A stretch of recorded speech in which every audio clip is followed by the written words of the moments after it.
এই একটা নতুন মামলা যেটা রোপা 2019 সেই মামলাটা অলরেডি হাইকোর্টে ফাইল। 100% গ্যারান্টি দিয়ে বলছি 2009 এর মামলা যতক্ষণ না শেষ হচ্ছে এটার পেছনে পাবলিসিটি থাকতে 2008 থেকে 2019 পর্যন্ত দিতে বলেছে রাজ্য সরকার, সেখানে 2016 থেকে 2019 করে দিল।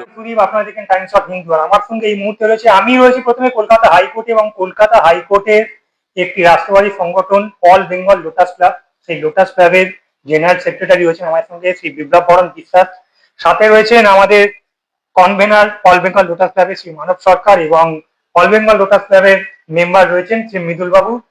আচ্ছা বিপ্লব বাবু, আপনাকে আমার একটা প্রশ্ন, সেটা আজই ইউনিটি ফোরাম যে ডিএ মামলা চলছে, দীর্ঘ 10 বছর ধরে এই মামলাটা চলছে, আপনারা জানেন, আপনারাই লড়ছেন সরকারি কর্মচারীরা, কারণ এই মামলাটার যে সুপ্রিম কোর্ট, মহামান্য সুপ্রিম কোর্ট রায় দিয়েছে 31 মার্চের মধ্যে 25% অবিলম্বে দিয়ে দিতে হবে, সেই ডিএটা কিন্তু আপনারা এখন পর্যন্ত পাননি রোপা 2009 অনুযায়ী। কিন্তু দেখা যাচ্ছে ইউনিটি ফোরাম ইতিমধ্যেই আজকেই একটা নতুন মামলা যেটা রোপা 2019 সেই মামলাটা অলরেডি হাইকোর্টে ফাইল হয়ে গেল, কি বলবেন আপনি? 2009 রোপা সেই মামলাটা সুপ্রিম কোর্টে এখনো পেন্ডিং। আমি যতদূর জানি সেই মামলাটি যতক্ষণ না ডিসপোজ অফ হচ্ছে, অর্থাৎ যার নিষ্পত্তি হচ্ছে, ততক্ষণ 2019 মামলাটি হাইকোর্ট ধরবে না। এটি আমি 100% গ্যারান্টি দিয়ে বলছি।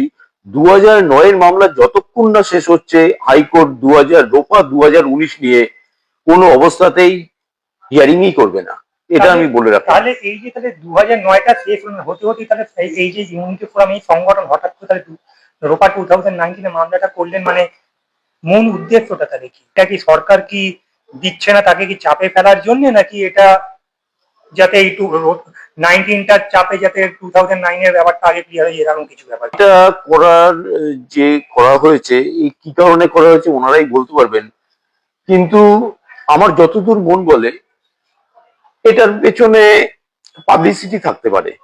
খুব সোজাসুজি বলছি, 2009 শেষ হলো না, 2019 দিয়ে কি হবে? আপনি রায়ই আসবে না, কারণ আপনাকে যে অর্ডারটা আপনি সাইটেশন করবেন সেটা হচ্ছে 2009 এর যে অর্ডার আসবে সুপ্রিম কোর্টে, সেই অর্ডারটাকে আপনার সাইটেশন করে 2019 কে এগিয়ে নিয়ে যেতে হবে। 2009 পেন্ডিং, তার 3খানা কন্টেম্পট পিটিশন সুপ্রিম কোর্টে পেন্ডিং, একটা মডিফিকেশন অ্যাপ্লিকেশন সুপ্রিম কোর্টে পেন্ডিং, শুধুমাত্র 25% নিয়ে। বাকি যে 75% রয়েছে সেখানে ইন্দু মালহোত্রা কমিটির রিপোর্ট কি আসছে আমরা জানি না, সেটা পেন্ডিং। অর্থাৎ টোটাল ডিএটাই এখনো সুপ্রিম কোর্টে পেন্ডিং, 2009 এর যে বকেয়া ডিএটা, আর সেখান থেকে 2019 এসছে। এটা আমি খুব সোজাসুজি বলছি, জাস্ট পাবলিসিটি। এটা থেকে এটা হতে পারে যে 2009টা শেষ হলো, তারপরে 2019 এর মামলাটা ধরা হবে, কোনো সন্দেহ নেই। 2009 শেষ হওয়ার পর 2019 ধরা হবে। তখন যারা এই মামলায় যুক্ত হতে চাইবেন তারা ক্যাডেট পার্টি হিসেবে এই মামলায় যুক্ত হবেন, অর্থাৎ ফার্স্ট পার্টি হবে ইউনিটি ফোরাম, তারপরে যারা অ্যাডেড পার্টি হবে তারা অ্যাডেড পার্টি হিসেবে এখানে জয়েন করবে, অর্থাৎ মূল মামলাকারী হয়ে উঠবে সেই সময় ইউনিটি ফোরাম। এই কারণেই আমার যতদূর মন বলছে মামলাটা ফাইল করা হয়েছে। দূরদর্শী মানে চিন্তা ভাবনা নিয়ে হয়তো এটা করেছে আপনি বলতে চাইছেন।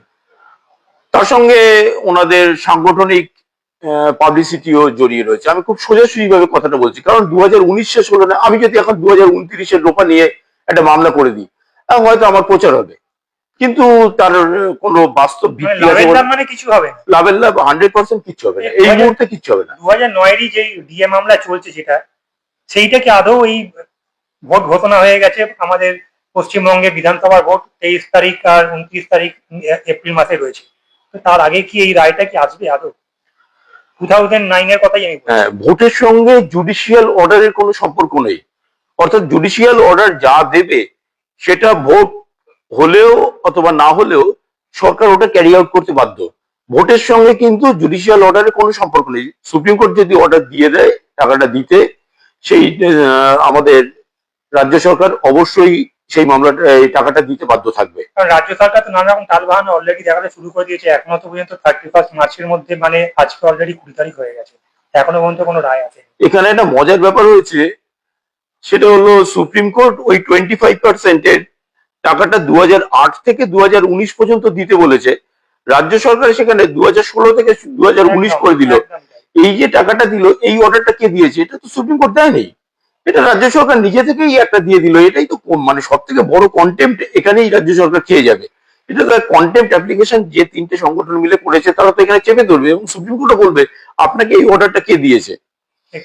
এবং এখানে একটা খুব দুর্ভাগ্যজনক হলেও আমি একটি কথা বলছি, সেটা হলো আমরা 2025 সালে আমরা দেখেছি যে তখনও কন্টেম্প্ট হয়েছিল তিনটে।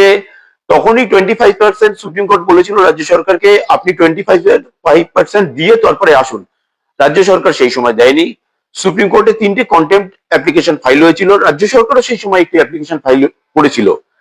খুব দুর্ভাগ্যজনক যে তিনটি কন্টেম্প্ট অ্যাপ্লিকেশনের কোনোটি অ্যাপ্লিকেশনের মধ্যেও সুপ্রিম কোর্ট যায়নি, না গিয়ে ওনারা মডিফিকেশন যেটা হলো সেটা নিয়েই বিচার বিবেচনা হয়েছে। আমার মনে হয় এর ফলে রাজ্য সরকার আরো সাহসটা বেশি পেয়েছে যে কন্টেম্প্ট করলেও আমরা একটা মডিফিকেশন ফেলে দেবো, ওইটা নিয়েই চলতে থাকবে। আসল কথা, কোনো সরকার যদি মনে করে যে আমি মানে যা ইচ্ছা তাই করবো, সুপ্রিম কোর্টের অর্ডার মানবো না, তখনও সুপ্রিম কোর্ট মানে জাস্ট খুব একটা, আমার মনে হয় খুব একটা কিছু করে উঠতে পারে না, অসহায়। কারণ দুটোই সাংবিধানিক প্রতিষ্ঠান, রাজ্য সরকারও সাংবিধানিক, সুপ্রিম কোর্ট তো সাংবিধানিক। সুপ্রিম কোর্ট আমার মনে হচ্ছে রাজ্য সরকারকে সময় দিচ্ছে যাতে যত তাড়াতাড়ি সম্ভব তারা সৎ পথে এবং সঠিক পথে ফিরে আসে। আচ্ছা, তার মানে অর্থাৎ বোঝা যাচ্ছে তার মানে 2000 মানে রোপা 2009 যতক্ষণ না শেষ হচ্ছে, এই আজকের যে মামলা করা হলো ইউনিটি ফোরামের তরফ থেকে রোপা 2019, এটা ততক্ষণ হবে না যতক্ষণ না আগের মামলাটা শেষ হচ্ছে। মানে আপনার কথা মতো এটাই দাঁড়াচ্ছে। এই ব্যাপারে আমি 100% নিশ্চিত। এবং এখানে আরেকটি ব্যাপার আমি বলে রাখছি, সেটা দেখলাম আমি ডিভিশন বেঞ্চে মামলাটা প্রথমেই এসেছে। একটা অর্ডার আছে, সেটা হলো স্যাটে যদি জজ সাহেব কম থাকে তাহলে আমাদের হাইকোর্টে মামলা ডাইরেক্ট করা যায়, কিন্তু সেটা ডিভিশন বেঞ্চে কি করে মামলাটা হলো এই নিয়ে আমি খুবই দ্বন্দ্বে আছি। আমার মন বলে ডিভিশন বেঞ্চে ডাইরেক্ট মামলা করা যায় না। মানে এই কথাটা আপনি এত জোরের সঙ্গে বলছেন, আপনি যে শুধুমাত্র অল বেঙ্গল লোটাস ক্লাবের আপনি যে জেনারেল সেক্রেটারি শুধু তাই না, আপনি কলকাতা হাইকোর্টেরও একজন অরিজিনাল সাইডে একজন গেজেটেড র্যাঙ্কের অফিসার। তোর সাথেই বা এই পদে বসে আছেন বলেই আপনি এই কথাটা এত জোর দিয়ে বলতে পারছেন, তার জন্যই কারণটা কি সেটাই? হ্যাঁ, আমার ধরুন প্রায় 32 বছর সার্ভিস চলছে, সুতরাং একটু অভিজ্ঞতা তো অবশ্যই রয়েছে। কারণ আপনি সেই নোটিশ নোটিশ দেখলে পরে আপনি বুঝতে পারেন যে কোনটা কি হতে পারে না হতে পারে।